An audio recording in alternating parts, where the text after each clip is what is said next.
राधे राधे, जय श्री कृष्णा। जय हो गाय माता की। प्रिय भक्तों, आज हम कार्तिक मास में गाय माता की लगातार कहानियाँ सुनेंगे।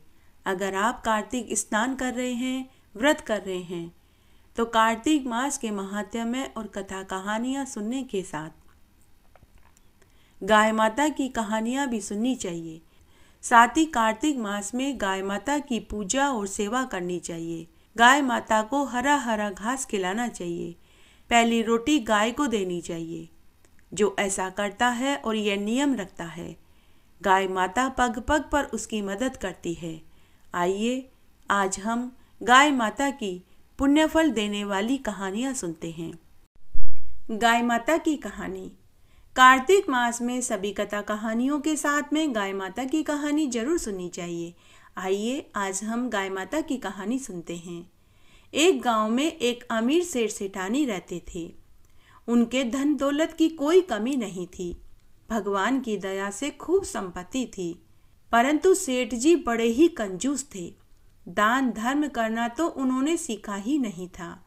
लेकिन सेठानी बड़ी ही नेक दिल की महिला थी। वह बड़ी ही धार्मिक प्रवृत्ति की थी। वह सब तरह के व्रत उपवास और खूब दान पुण्य करती थी, लेकिन वह दान सेठ जी से छुप कर करती थी। सेठ सेठानी की शादी को कई बरस हो गए, लेकिन उन्हें औलाद सुख की प्राप्ति नहीं हुई। सेठ सेठानी ने खूब दवा पानी ली। सभी डॉक्टर, नीम, हकीम, वेद को दिखाया, लेकिन कोई फायदा नहीं हुआ। सेठानी को उनके रिश्तेदार बच्चे के लिए जो भी दान पुण्य करने को कहते, वह दिल खोल कर खूब दान पुण्य करती।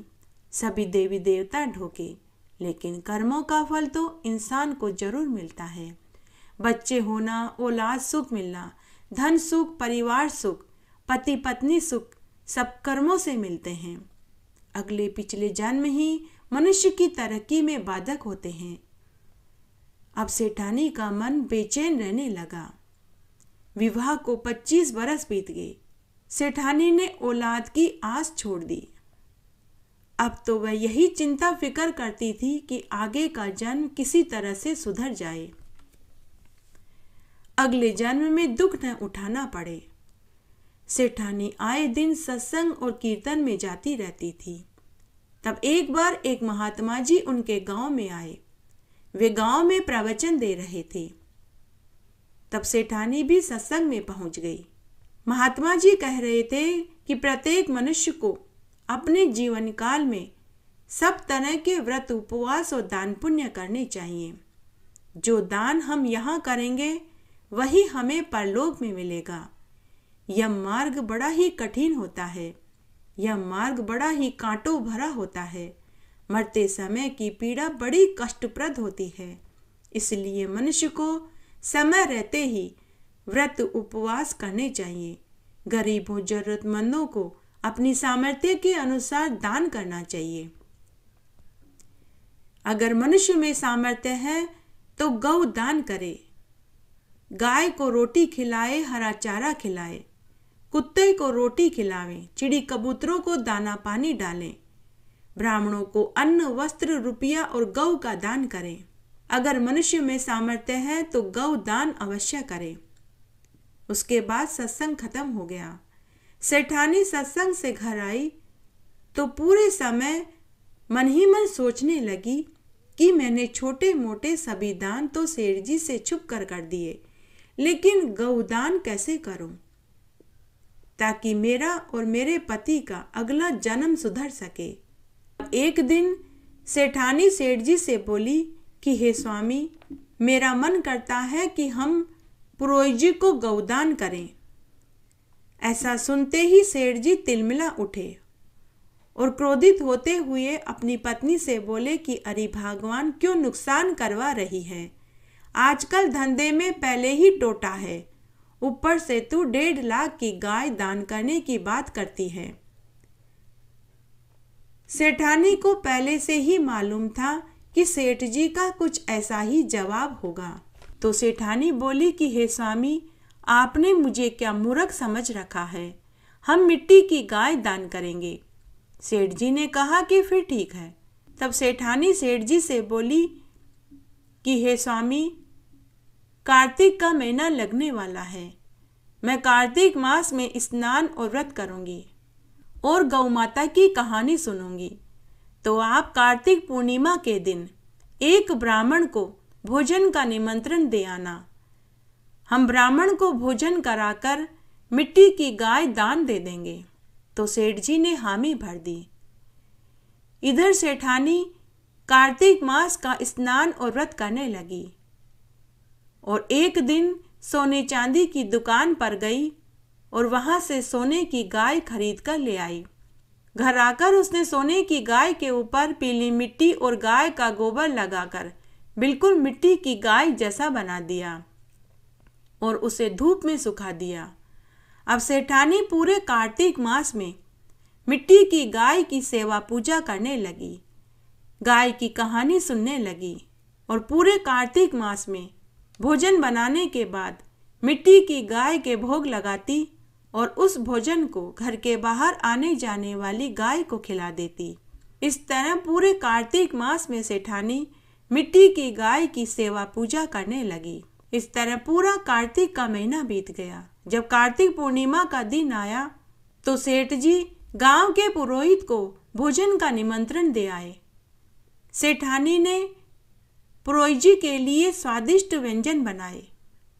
स्वादिष्ट व्यंजन बनाकर पुरोहित जी को भोजन खिलाया। दक्षिणा में अन्न, वस्त्र, रुपया और मिट्टी चढ़ी सोने की गाय दान में दे दी। पुरोहित जी दान लेकर घर पहुंचे। तब पुरोहितानी ने दान में मिले सामान देखने लगी और पूछने लगी कि हे महाराज, सेठ सेठानी तो इतने पैसे वाले अमीर आदमी थे, परंतु कितने कंजूस निकले। उन्होंने आपको मिट्टी की गाय दान में दी है। लेकिन पुरोहित जी कुछ नहीं बोले। पुरोहित जी अपनी पत्नी से बोले कि कोई बात नहीं, हमारे बच्चों को खेलने का खिलौना मिल गया। तभी उनके बच्चे घर आ गए। मिट्टी की गाय देखकर उनमें गाय को खेलने के लिए लड़ाई होने लगी कि तभी मिट्टी की गाय नीचे गिर गई। सोने की गाय के ऊपर चढ़ी मिट्टी की परत गिरते ही झड़ गई और उसमें से सोने की गाय की मूर्ति निकली। सोने की गाय देखते ही पुरोहित और पुरोहितानी बहुत खुश हुए। उनकी 7 पीढ़ियों की गरीबी दूर हो गई। दोनों पुरोहित दंपति ने सेठ सेठानी को ढेरों आशीर्वाद दिए। तब एक दिन सेठ जी अपनी पूरी उम्र पार करके मृत्यु को प्राप्त हो गए। सेठ जी की आत्मा जब यम मार्ग पर जा रही थी तो यम मार्ग में वैतरणी नदी आई। उस नदी में बड़े बड़े अजगर, सर्प, मगरमच्छ, गोयरे आदि थे। सेठ जी डर गए कि वैतरणी नदी कैसे पार करूं कि तभी सेठानी के द्वारा दान की गई मिट्टी की गाय आकर खड़ी हो गई। तभी वहां आकाशवाणी हुई कि अरे सेठ, तूने अपनी जिंदगी में कोई दान धर्म नहीं किया, लेकिन तेरी घरवाली ने खूब दान धर्म किए। अब वही दान धर्म तेरी रक्षा कर रहे हैं। तू इस मिट्टी की गाय की पूंछ पकड़कर वैतरणी नदी पार कर ले। सेठ जी ने उसी समय मिट्टी की बनी गाय की पूंछ पकड़ी और वैतरणी नदी पार करने लगे। तभी गाय के ऊपर चढ़ी मिट्टी की परत पानी में घुल गई और उसमें से सोने की गाय निकल आई। उस समय सेठ जी मन ही मन खुश हो रहे थे और खुद की कंजूसी पर पछताने लगे। तब उन्होंने मन ही मन अपनी पत्नी को धन्यवाद दिया, जिसकी वजह से आज उन्होंने वैतरणी नदी पार कर ली। सेठ जी मन ही मन पछताने लगे कि मेरे पास धन की कोई कमी नहीं थी, लेकिन मैंने अपने हाथ से एक ढेला भी किसी को दान में नहीं दिया। जय हो गाय माता की, जिसने की सेठ जी को वैतरणी नदी पार करने में मदद करी। गाय माता की कहानी। एक बार एक किसान रोज की तरह मजदूरी करने के लिए घर से निकला। उस दिन उसकी शहर जाने वाली बस निकल गई तो वह दूसरे साधन के इंतजार में एक पेड़ की छाया में जाकर बैठ गया। तभी वहां एक बहुत बड़ी चमचमाती गाड़ी आकर रुकी। ड्राइवर ने मालिक के लिए गाड़ी का दरवाजा खोला तो गाड़ी में से एक अमीर सेठ बाहर निकला। फिर वह एक चबूतरे पर जाकर बैठ गया। उसके हाथ में गुड़ से भरी हुई थैली थी। उसने आव आव की आवाजें लगाई। तभी वहां बहुत सारी गायें एकत्रित हो गई। सेठ ने उन गायों के लिए चबूतरे पर गुड़ की थैली खाली कर दी। सभी गायों ने गुड़ खाया और चली गई। चबूतरे पर थोड़ा सा गुड़ पड़ा रह गया था कि तभी आश्चर्यजनक घटना घटित हुई। मजदूर ने देखा कि सेठ उसी चबूतरे पर बैठकर गायों के द्वारा छोड़ा हुआ थोड़ा सा गुड़ बड़े मजे से आनंद से खाने लगा।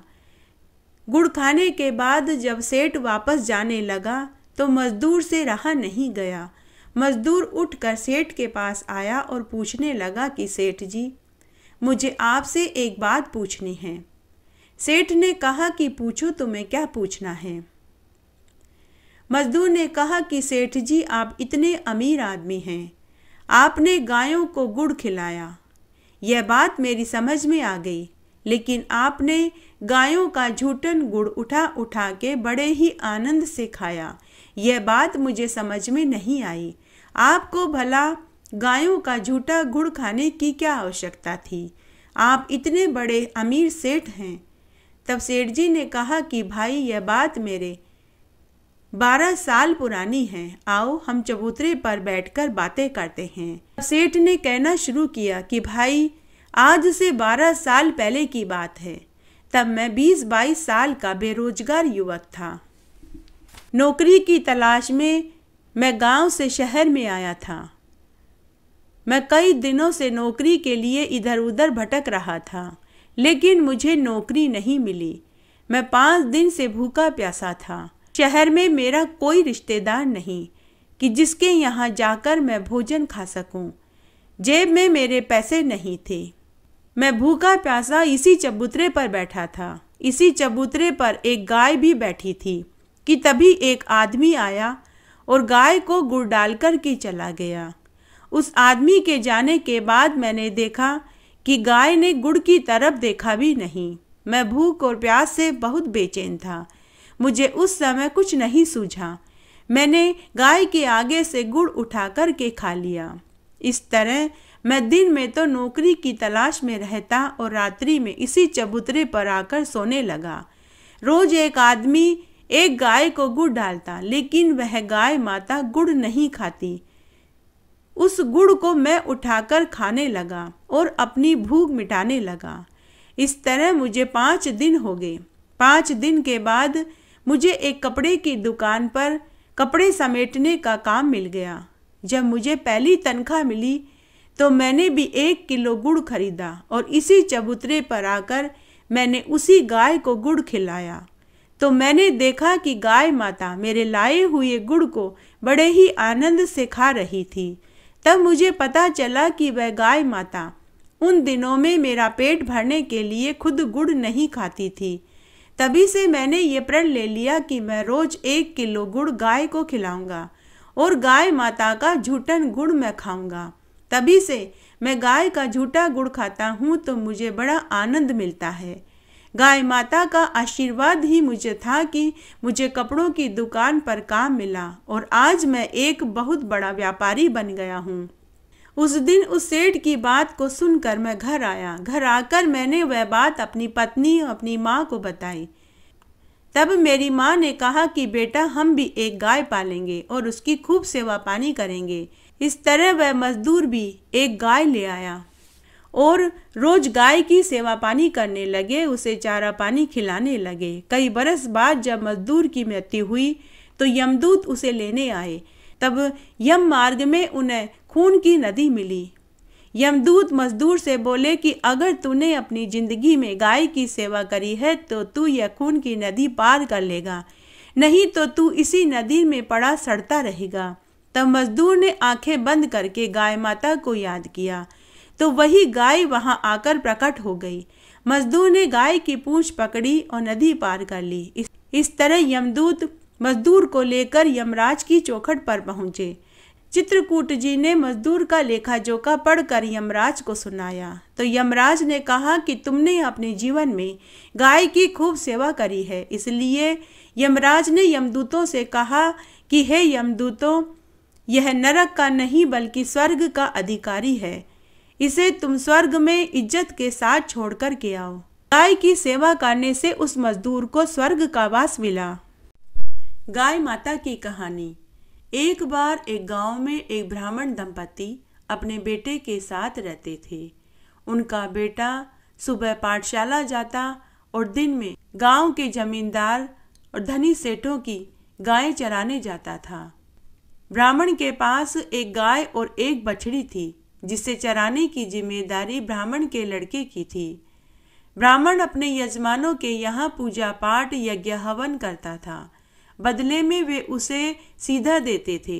सीधे में आटा, दाल, तेल, गुड़, चीनी और रुपया देते थे। उसी से उनका गुजर बसर चलता था।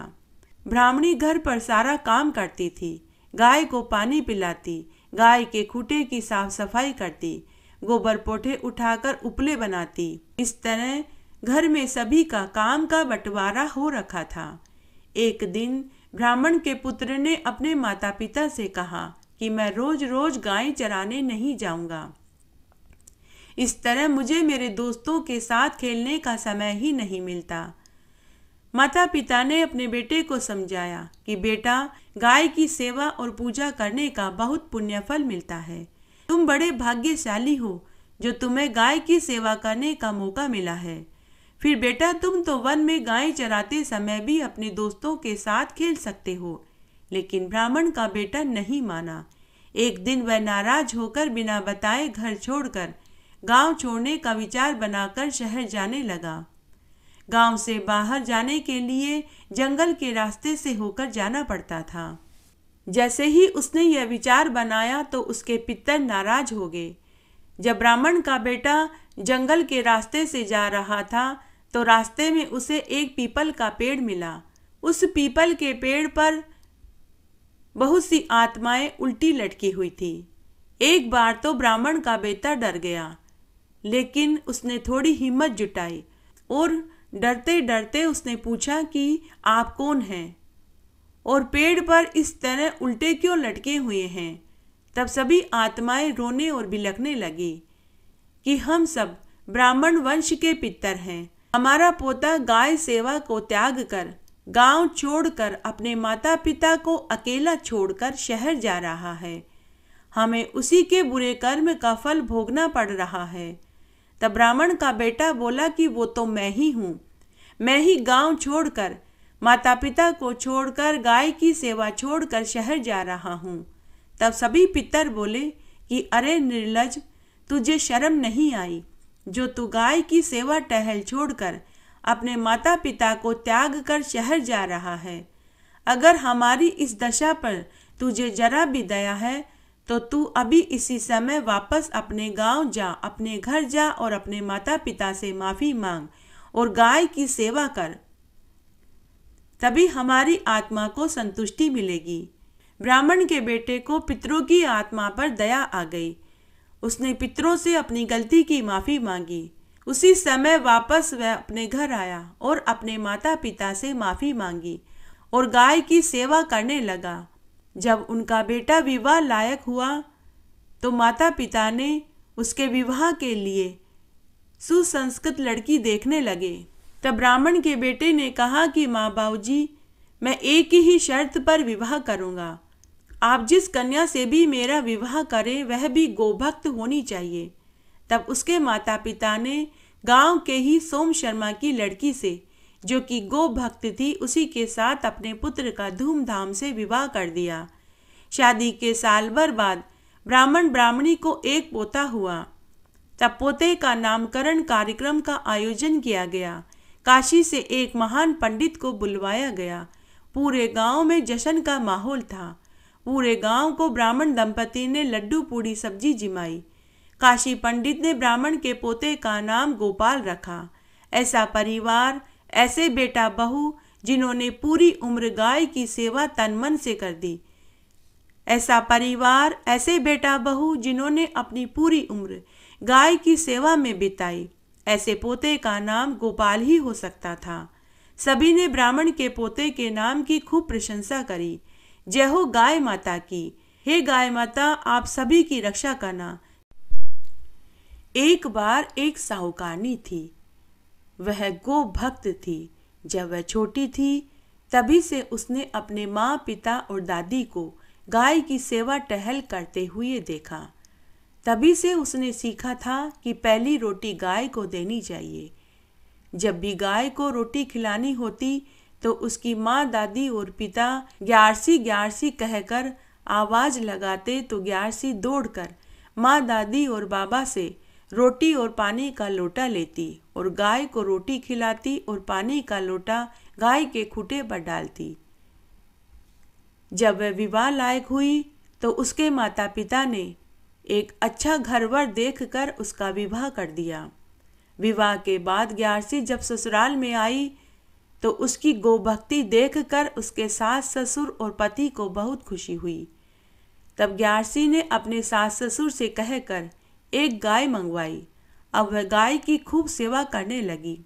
सुबह तड़के उठकर गाय के स्थान की सफाई करती, उसके ठाण की सफाई करती, उसे हरा हरा चारा खाने को डालती, गोबर पोटे उठाकर उपले बनाती, गाय के खूंटे की साफ सफाई करती, दूध निकालती, पहली रोटी गाय को देती। ससुराल में सभी ग्यारसी से बहुत खुश थे। गाय माता के आशीर्वाद से उसे एक पुत्र रत्न की प्राप्ति हुई। इस तरह हमेशा उसके पास एक या दो गाय रहने लगी। समय बीता। साहूकारनी के सास ससुर का देवलोक गमन हो गया। बेटा बड़ा हुआ तो उन्होंने धूमधाम से बेटे का विवाह कर दिया। 2 पोते पोती हो गए। उसके 4 साल बाद साहूकार भी चल बसा। अब साहूकारनी के भी हाथ पांव काम नहीं करते थे। उससे भी अब उठा बैठा नहीं जाता था। आंखों से दिखाई नहीं देता था, कमर झुक गई थी, घुटनों में दर्द रहता था। तो अब उससे भी गाय का काम नहीं होता था। हाथ पांव धूजने लगे थे, चेहरे पर झुर्रियां और बालों में सफेदी आ गई थी। शरीर में आंत और मुंह में दांत नहीं रहे।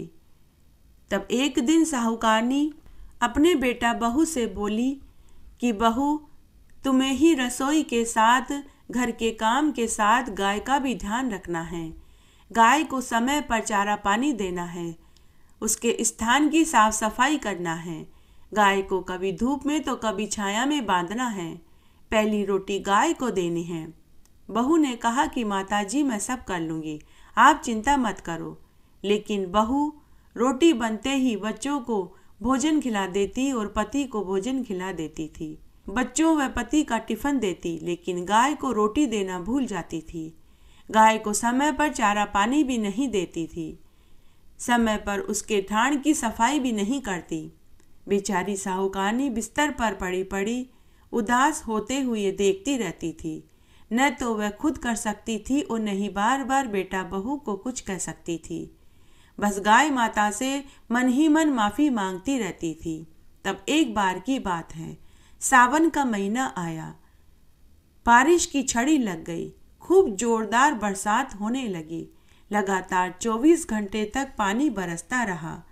गांव की गलियां, सड़कें, सभी जगह घुटनों तक पानी भर गया।